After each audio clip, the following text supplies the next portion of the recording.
Baik, saya akan menjelaskan materi tentang tumbuhan dan lingkungan. Tumbuhan adalah satu klasifikasi makhluk hidup. Tumbuhan memiliki klorofil, zat hijau, daun yang memiliki fungsi sebagai untuk menciptakan sebuah makanan dan sebagai proses berfotosintesis. Dalam biologi, tumbuhan merupakan organisme yang disebut Regnum plantae, yang merupakan sebuah organisme multiseluler atau terdiri atas banyak sel. Berikut bagian-bagian tumbuhan. Akar. Akar merupakan bagian tumbuhan yang penting. Bagian-bagian akar: batang akar, cabang akar, rambut akar, ujung akar. Fungsi akar sebagai berikut: menancapkan tumbuhan ke dalam tanah, menyerap zat hara dan air dalam tanah, menegakkan batang sebagai tempat penyimpanan cadangan makanan, misalnya pada tanaman wortel, lobak, dan ubi kayu. Bentuk-bentuk akar. Akar tegak memiliki akar utama yang bercabang-cabang membentuk akar cabang, biasanya terdapat pada tumbuhan berbiji, berkeping dua, atau dikutil. Contohnya mangga, apel, jeruk, rambutan, dan sawo, dan lain-lain. Akar serabut. Akar serabut tidak memiliki akar utama, ukuran dari pangkal hingga ujung sama. Terdapat pada tumbuhan berbiji berkeping satu, monokotil. Itu sering disebut monokotil. Contohnya kelapa, jagung, bawang, singkong, padi.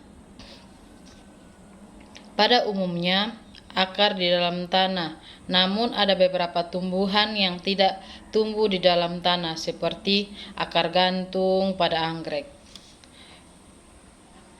Terus akar pada sirih. Selanjutnya batang. Bagian-bagian batang: batang dikutil, epidermis, floem, cabium, empuller, xilem. Selanjutnya batang monokotil, xilem, floem, epidermis.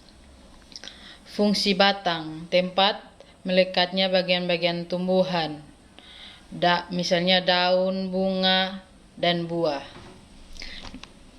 Mengangkat air dan zat hara dari akar ke dalam floem, pembuluh tapis, berfungsi mengedarkan zat makanan hasil fotosintesis dari daun ke seluruh tubuh tumbuhan. Xilem atau pembuluh kayu, berfungsi mengangkat air dan mineral dari akar ke daun. Berikut fungsi batang: sebagai tempat pertukaran udara, biasanya berlangsung di lentisel. Berikutnya sebagai alat perkembangbiakan, contohnya tanaman yang dicangkok, di stek, atau okulasi. Berikut sebagai tempat penyimpanan cadangan makanan, misalnya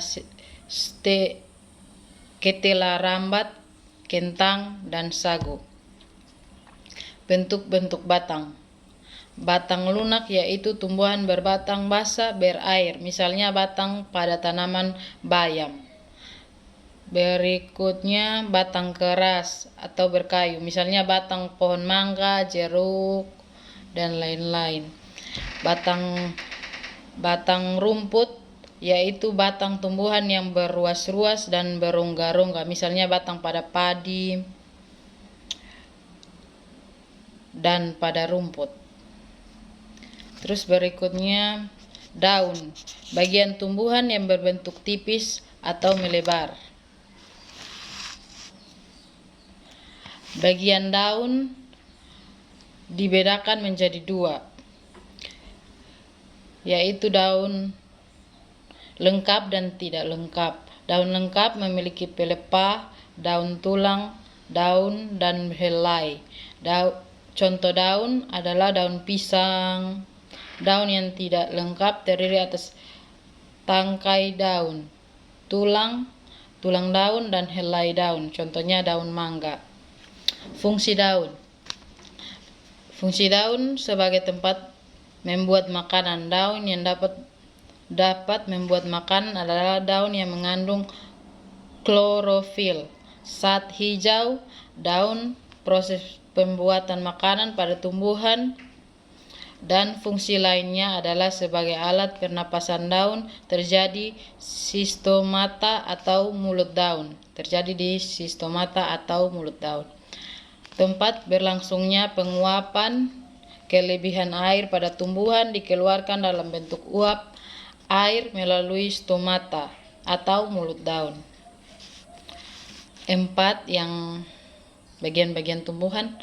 Bunga adalah bagian tumbuhan yang indah karena mempunyai bentuk dan warna yang beragam.